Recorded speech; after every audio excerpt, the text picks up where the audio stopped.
सर्वेभ्यो नमो नमः। नमस्कार, स्वागत है आपका सरल संस्कृत सुगम संस्कृत में और मैं हूं प्रतिभा दीक्षित। वैदिक साहित्य के अंतर्गत वेदों की संहिताओं के शाखाओं के विषय में और वेदों से संबंधित जो भी ब्राह्मण और आरण्य ग्रंथ हैं उनसे संबंधित अध्ययन हम पूर्व में कर चुके हैं। इस वीडियो के अंतर्गत हम वैदिक साहित्य में उपनिषद साहित्य की बात करेंगे कि उपनिषद भाग जो है वेदों का, उसमें क्या वर्णन है, कौन सी उपनिषद कौन से वेद से संबंधित हैं, उनके मुख्यतः वर्ण्य विषय क्या हैं। तो आप हमारे साथ अंत तक जुड़े रहिए। अगर आपने पहले वाले वीडियोस नहीं देखे हैं तो पहले पूर्व के वीडियोस देखिए, उसके बाद आप ये वाले वीडियोस देखिए, क्योंकि पूर्व के वीडियोस देखने के बाद आपको सरलता रहेगी इस विषय को पढ़ने में। इसके अतिरिक्त अगर आप चैनल पर नए हैं, पहली बार आए हैं, आपने चैनल को सब्सक्राइब नहीं किया है तो चैनल को सब्सक्राइब कर लीजिए, क्योंकि संस्कृत भाषा से संबंधित हर प्रकार के वीडियो आपको इस चैनल पर मिल जाएंगे। तो आइए प्रारंभ करते हैं।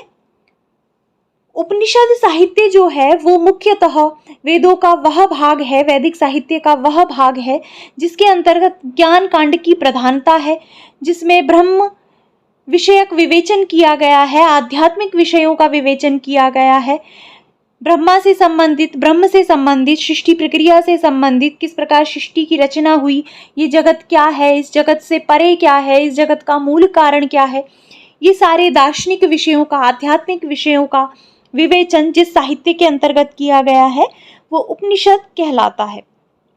अगर हम उपनिषद शब्द को देखें तो ये उपनिषद शब्द उप और नी पूर्वक सद धातु से क्विप प्रत्यय करने से निष्पन्न होता है। ये जो सद धातु है इसके तीन अर्थ होते हैं। प्रथम, इसका जो सद धातु है वो विशरण अर्थ में होती है, जिसका तात्पर्य होता है नाश, अर्थात अविद्या का नाश करने वाला क्या हो जाएगा, उपनिषद। दूसरा जो शद धातु है वो गति अर्थ में होती है, तो उस अर्थ में अगर हम इसको लें तो यहाँ पर उपनिषद का तात्पर्य हो जाएगा ऐसे ग्रंथ, ऐसे विषय जिनसे ज्ञान प्राप्ति होती है, गति होती है किसी व्यक्ति की, वो हो जाएंगे उपनिषद। और तीसरा इसका अर्थ होता है अवसादन करना, अर्थात शिथिल करना, तोड़ देना, बंधनों से मुक्त कर देना। तो उस अर्थ में उपनिषद का तात्पर्य हो जाएगा ऐसे ग्रंथ, ऐसा वर्णन जो मनुष्य के मोह रूपी बंधन को शिथिल कर देता है, जिससे ब्रह्म विषयक ज्ञान की प्राप्ति होती है, वो उपनिषद कहलाते हैं। तो उपनिषादयति सर्वान अर्थकरम संसारम विनाशयति संसार कारण भूताम अविद्याम च शिथिलयति ब्रह्म च गमयति। वो क्या होता है, उपनिषद होता है, ऐसा शंकराचार्य लिखते हैं ईशावास्योपनिषद के भाष्य में। उपनिषद क्या है, जो सारे अर्थों का प्रतिपादन करके संसार का विनाश कर देती है, संसार के कारण भूत अविद्या को शिथिल कर देती है और जिसके द्वारा ब्रह्म की प्राप्ति होती है, वो उपनिषद कहलाती है। तो गुरु के समीप कर बैठकर प्राप्त किया गया ज्ञान उपनिषद कहलाता है। उप, नी और सद का तात्पर्य है बैठना, आसन ग्रहण करना। तो जो गुरु के समीप बैठकर प्राप्त किया ज्ञान है वो उपनिषद कहलाता है। और वेदों का अंतिम भाग होने के कारण उपनिषदों को वेदांत भी कहा जाता है। उपनिषदों की प्रतिपाद्य की अगर बात करें, विषय वस्तु की बात करें कि किस किस विषय का वर्णन उपनिषदों के अंतर्गत किया जाता है, तो सर्वम खलु इदम ब्रह्म तथा तत्वम असि आदि वाक्यों के द्वारा ब्रह्म जीव ऐक्य का प्रतिपादन, ब्रह्म की गूढ़ता का प्रतिपादन, आत्मा की अखंडता, कर्म, पुनर्जन्म, माया, प्रकृति, पुरुष और परमात्मा का विवेक, नैतिक तत्वों का उपदेश और सृष्टि प्रक्रिया इत्यादि विषयों का वर्णन उपनिषद के अंतर्गत किया जाता है। उपनिषद की संख्या कितनी है, कितनी उपनिषदें हैं, तो इसके विषय में बहुत सारी अलग अलग बातें प्राप्त होती हैं। सबसे पहले हम बात करें मुक्तिकोपनिषद के विषय में कि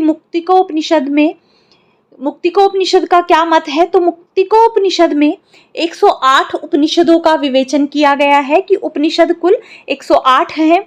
इसमें इन 108 के अंतर्गत 10 ऋग्वेद से संबंधित हैं, 19 शुक्ल यजुर्वेद से संबंधित हैं, 32 कृष्ण यजुर्वेद से संबंधित हैं, 16 सामवेद से संबंधित हैं और 31 अथर्ववेद से संबंधित हैं। तो इस प्रकार से कुल मिलाकर 108 उपनिषद हैं, ऐसा मुक्तिकोपनिषद में कहा गया है। मूलतः जो प्राचीन प्रसिद्ध उपनिषदें हैं वो 14 हैं।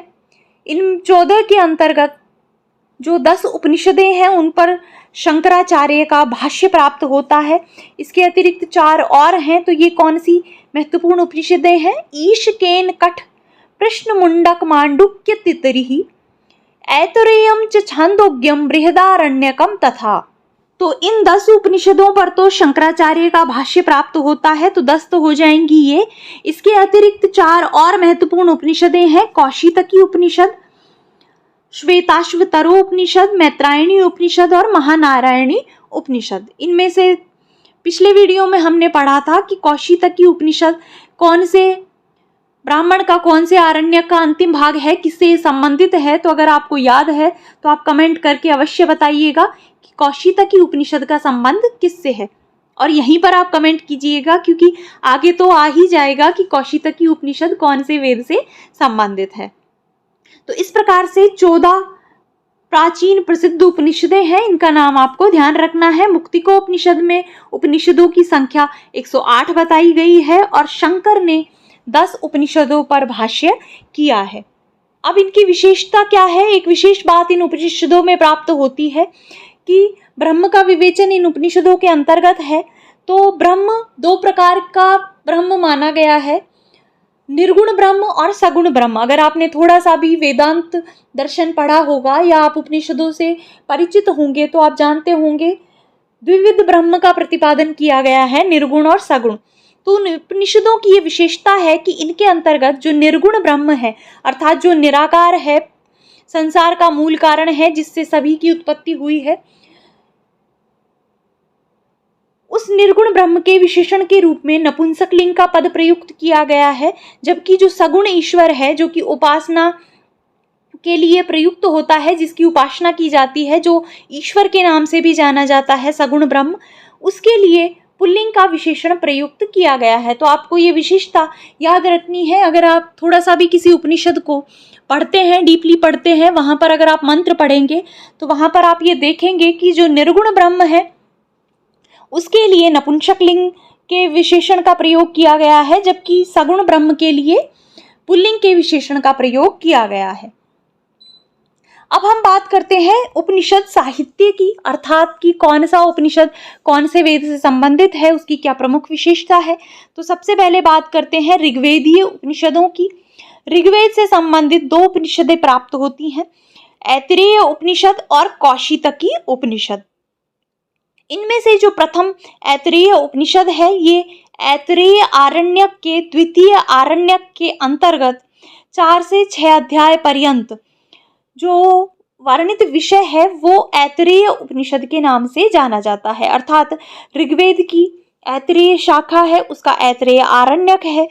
उस ऐतरेय आरण्यक का जो द्वितीय आरण्यक है या उसका जो द्वितीय खंड है, उस द्वितीय खंड के अंतर्गत जो 4 से 6वां अध्याय है, अर्थात ये कुल 3 अध्याय, चौथा, 5वां और 6ठा, इन 3 अध्यायों को ऐतरेय उपनिषद के नाम से जाना जाता है। तो इसके अंतर्गत 3 अध्याय हैं। इसके प्रवाचक महिदास ऐतरेय को माना जाता है। ये जो 3 अध्याय हैं ये 5 खंडों में विभक्त हैं। इसके अंतर्गत आत्मा का स्वरूप वर्णित है और जो ये प्रसिद्ध पंक्ति है प्रज्ञानम ब्रह्म, ये ऐतरेय उपनिषद के अंतर्गत ही वर्णित है। देखिए, उपनिषदों में बहुत सारी महत्वपूर्ण सूक्तियां कही गई हैं, बहुत सारे महत्वपूर्ण कथन हैं जिसके कि संबंध में परीक्षाओं में प्रश्न पूछे भी जाते हैं। तो किस प्रकार से हम याद रखें कि कौन सी औपनिषदिक सूक्ति उक्ति कौन से उपनिषद से संबंधित है, इसके लिए चैनल पर एक वीडियो है जो कि आप वैदिक साहित्य प्लेलिस्ट से देख सकते हैं। इसमें मैंने ट्रिक्स के माध्यम से जो महत्वपूर्ण सूक्तियां हैं उनको समझाने का प्रयास किया है, क्योंकि विद्यार्थी इन सूक्तियों को याद तो कर लेता है लेकिन परीक्षा में वो इनमें भूल कर देता है, कंफ्यूज हो जाता है या किसी कारणवश अच्छे से उसको याद नहीं रह पाता। तो इसके लिए ट्रिक्स के माध्यम से हमने इनको याद कराने का प्रयास किया है। तो उपनिषद की सूक्तियों से संबंधित वीडियो आप वैदिक साहित्य नामक प्लेलिस्ट से देख सकते हैं। तो ऐतरेय उपनिषद में मुख्यतः आत्मा का स्वरूप वर्णित है और प्रज्ञानम ब्रह्म ऐतरेय उपनिषद के अंतर्गत ही कहा गया है। दूसरी उपनिषद है कौशितकी उपनिषद। ये कौशितकी उपनिषद कौशितकी आरण्यक के 3 से 6 अध्याय तक का जो भाग है वो कौशितकी उपनिषद के नाम से जाना जाता है। तो कुल 4 अध्याय इसके अंतर्गत हैं। दूसरी जो महत्वपूर्ण बात इसके विषय में है वो ये है कि ये कौशितकी उपनिषद पूर्णतः गद्यात्मक है, गद्य शैली में लिखी गई है। इसका जो प्रथम अध्याय है उसके अंतर्गत देवयान एवं पितृयान का वर्णन है। द्वितीय अध्याय में आत्मा के प्रतीक प्राण का विवेचन किया गया है। तीसरे अध्याय में प्रतर्दन इंद्र से ब्रह्म विद्या सीखते हैं, इस विषय का वर्णन है। और चौथे अध्याय में अजात शत्रु बालाकी आख्यान में पर ब्रह्म का विवेचन किया गया है। तो अजात शत्रु बालाकी आख्यान किससे संबंधित है? कौशितकी उपनिषद से संबंधित है और इसमें परब्रह्म का विवेचन किया गया है, प्राण का विवेचन किया गया है, देवयान और पितृयान का विवेचन किया गया है। ये आपको इसके संबंध में याद रखना है। तो कुल मिलाकर 2 उपनिषदें ऋग्वेद से संबंधित है, ऐतरेय उपनिषद और कौशितकी उपनिषद। अब बात करें ऋग्वेदीय उपनिषदों की, तो ऋग्वेद से संबंधित 7 उपनिषदें प्राप्त होती हैं, जिनमें से 2 शुक्ल यजुर्वेद से संबंधित हैं और 5 कृष्ण यजुर्वेद से संबंधित हैं। शुक्ल यजुर्वेद से 2 उपनिषदें संबंधित हैं, ईशोपनिषद और बृहदारण्यकोपनिषद। इनमें से जो ईशोपनिषद है वो शुक्ल यजुर्वेद का अंतिम 40वां अध्याय है, अर्थात शतपथ मंत्र भाग जो है उसका अंतिम 40वां अध्याय ईशोपनिषद के नाम से जाना जाता है। इसमें केवल मात्र 18 ही मंत्र हैं, लेकिन ये बहुत महत्वपूर्ण है। सेकंड ग्रेड के सिलेबस में, फर्स्ट ग्रेड के सिलेबस में ईशोपनिषद है। तो इसका अध्ययन हम सार के रूप में और मंत्रशः दोनों ही प्रकार से चैनल पर कर चुके हैं। अगर आपने वो वीडियोस नहीं देखे हैं और आप ईशोपनिषद पढ़ना चाहते हैं तो आप आरपीएससी सेकंड ग्रेड की प्लेलिस्ट से या फिर वैदिक साहित्य नामक प्लेलिस्ट से ये वीडियोस देख सकते हैं। इसके बाद बात करते हैं बृहदारण्यकोपनिषद के विषय में। तो जैसा कि इसके नाम से ही स्पष्ट है, ये बृहद उपनिषद है, सबसे बड़ा उपनिषद है। इसमें द्विविध ब्रह्म का प्रतिपादन किया गया है, आत्मा की 6 अवस्थाओं के विषय में वर्णन किया गया है और आत्मा व अरे दृष्टव्यो, ये जो पंक्ति है ये बृहदारण्यक उपनिषद के अंतर्गत प्राप्त होती है। अब हम ईशोपनिषद चूंकि मोस्ट है, बहुत बार इसके संबंध में प्रश्न पूछे जाते हैं, तो एक बार संक्षिप्त रूप में यहाँ पर देख लेते हैं कि क्या क्या ईशोपनिषद के अंतर्गत है। तो शुक्ल यजुर्वेद की काण्व तथा वाजस्नेही संहिता, दोनों ही संहिताओं का जो अंतिम 40वां अध्याय है वो ईशोपनिषद के नाम से जाना जाता है। 18 मंत्रात्मक उपनिषद है। इसका जो प्रथम मंत्र है ईशावास्यमिदं सर्वम यत्किंचित जगत्याम जगत, इस ईशावास्यम के नाम पर इसको ईशावास्योपनिषद भी कहा जाता है। इसका प्रतिपाद्य क्या है, किन किन विषयों का इसमें वर्णन है, तो त्याग पूर्वक भोग, कर्म की निष्कामता, आत्मा का महत्व, एकत्व भावना का फल, विद्या और अविद्या का संबंध एवं परमात्मा का स्वरूप इसके अंतर्गत वर्णित है। और इसकी जो प्रसिद्ध सूक्ति है वो है अविद्या मृत्युम तीर्थवा विद्या अमृतम अश्नुते। तो ईशोपनिषद के विषय में आपको ध्यान रखना है। दूसरा है कृष्ण यजुर्वेद से संबंधित उपनिषदें। तो इनमें पहला है तैत्तिरीय उपनिषद, जिसके अंतर्गत बहुत सारे उपदेशात्मक वाक्य प्राप्त होते हैं, जैसा मातृदेवो भव, पितृदेवो भव, प्रमादम मा कुरु। इस प्रकार के जो उपदेशात्मक वाक्य हैं वो तैत्तिरीय उपनिषद में प्राप्त होते हैं। दूसरी उपनिषद है कठोपनिषद, जो कि परीक्षा की दृष्टि से महत्वपूर्ण है। फर्स्ट ग्रेड आरपीएससी के सिलेबस में भी ये सम्मिलित है, इसको भी हम डिटेल में पढ़ चुके हैं। तो कठोपनिषद 2 अध्यायों में विभक्त है और प्रत्येक अध्याय में 3-3 वल्लियां हैं। तो इस प्रकार 2 अध्याय और 6 वल्लियों के अंतर्गत कठोपनिषद का विभाजन किया गया है।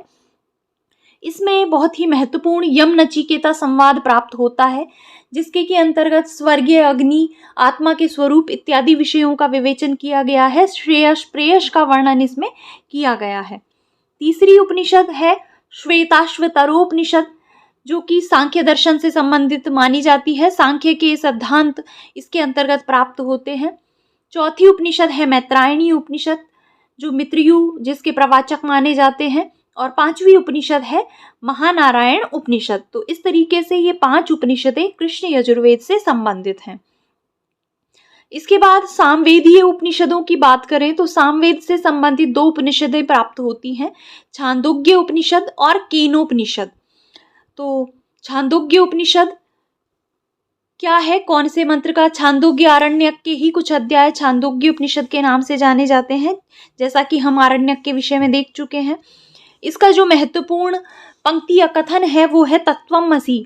तो ये आपको ध्यान रखना है, तत्वमसि का संबंध छांदोग्य उपनिषद से है। इसके अंतर्गत सगुण ब्रह्म का विवेचन किया गया है, अर्थात ईश्वर की विवेचना छांदोग्य उपनिषद के अंतर्गत की गई है। और दूसरी है केनोपनिषद, जो कि सामवेद से संबंधित है। अथर्ववेदीय उपनिषदों की बात करें तो अथर्ववेद से संबंधित 3 उपनिषदें हैं, मुंडकोपनिषद, मांडुक्योपनिषद और प्रश्नोपनिषद। मुंडकोपनिषद से संबंधित जो प्रसिद्ध कथन है, बहुत बार परीक्षा में पूछा भी जाता है, बार बार पूछा गया है कि सत्यमेव जयते का संबंध कौन से उपनिषद से है। चूंकि ये बहुत महत्वपूर्ण कथन है तो आपको ध्यान रखना है, सत्यमेव जयते का संबंध है मुंडकोपनिषद से। दूसरा है मांडुक्योपनिषद, जो कि सबसे छोटा उपनिषद है। इसके अंतर्गत केवल मात्र 12 मंत्र हैं, जिनमें कि ब्रह्म इत्यादि के स्वरूप का प्रतिपादन किया गया है। इसकी जो प्रसिद्ध सूक्तियाँ या कथन हैं वो है अयम आत्मा ब्रह्म, सो अयम आत्मा चतुष्पाद ब्रह्म। इस प्रकार चतुष्पाद आत्मा इत्यादि के स्वरूप का वर्णन इसके अंतर्गत किया गया है। और अथर्ववेद से संबंधित अंतिम उपनिषद है प्रश्नोपनिषद। ये प्रश्न शैली पर लिखित है और उसी के आधार पर इसका नाम प्रश्नोपनिषद रखा गया है। 6 प्रश्नों पर आधारित उपनिषद है। इसके अंतर्गत 6 ऋषि हैं, कात्यायन, भार्गव, आश्वलायन, गार्ग्य, सत्यकाम और भारद्वाज। ये 6 ऋषि पिप्पलाद मुनि से एक एक करके प्रश्न पूछते हैं और उन्हीं के प्रश्नों के उत्तर के माध्यम से यहाँ पर ज्ञान विषयक विवेचना की गई है। तो इन 6 ऋषियों के 6 प्रश्नों पर आधारित ये उपनिषद है, जिसको कि प्रश्नोपनिषद कहा जाता है। तो आपको इसके संबंध में इन 6 ऋषियों के नाम याद रखने हैं। इसके अतिरिक्त कौन से ऋषि से ये प्रश्न करते हैं ये याद रखना है।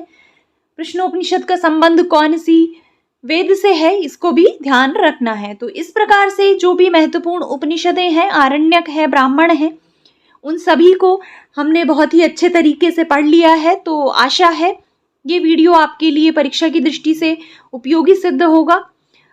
एक बार में आपको ये निश्चित रूप से समझ आ गया होगा, और आपको ये अगर याद नहीं हुआ है तो आप बार बार इस वीडियो को देखिए, नामों को याद करने का प्रयास कीजिए, क्योंकि वैदिक साहित्य अगर आपके सिलेबस में है तो निश्चित रूप से 2-3 प्रश्न आपको वैदिक साहित्य से संबंधित जो 3 वीडियोस हैं वहाँ से मिल सकते हैं। तो इसी आशा के साथ इस वीडियो को यहीं पे समाप्त करते हैं। मिलते हैं नेक्स्ट वीडियो में। तब तक के लिए पढ़ते रहिए, पढ़ाते रहिए। अगर आपको ये वीडियो पसंद आए तो इसे लाइक कर दीजिए, और अगर अभी तक आपने चैनल को सब्सक्राइब नहीं किया है तो चैनल को सब्सक्राइब कर लीजिए और बेल आइकन को अवश्य ही दबा दीजिए, जिससे आगे आने वाले वीडियोस के नोटिफिकेशंस आपको मिल सके। तो मिलते हैं नेक्स्ट वीडियो में। धन्यवाद।